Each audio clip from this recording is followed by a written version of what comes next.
राजा रामचंद्र की जय। पीछे तक जाना चाहिए। बोले राजा रामचंद्र की जय। ऐसे नहीं, बोले राजा रामचंद्र की। अब आज पहुंचे थे ना वहां तक, नहीं पहुंचे तो आपके सामने आ जाओ। बोले राजा रामचंद्र की जय। बोले वीर बजरंग बली की जय। अब हनुमान जी महाराज स्टार्ट करो। वो पहले जो हमारा जन्म दिसे हमारे माता पिता तो हम छोटे से लगे बोल अपने अपने माता पिता की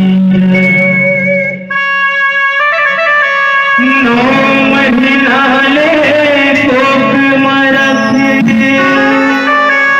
कभी को जोखिम सही है जी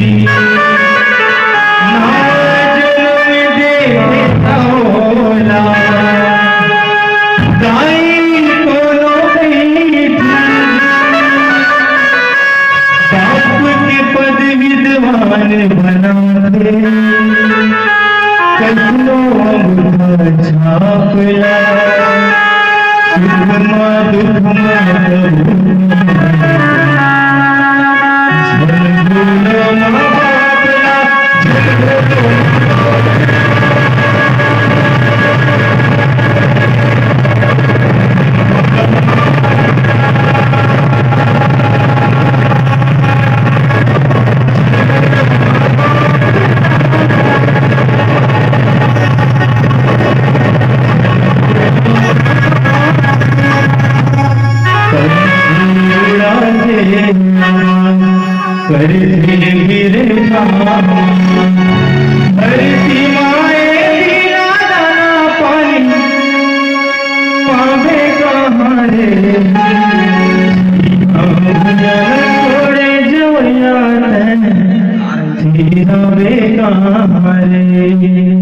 बोले राजा रामचंद्र की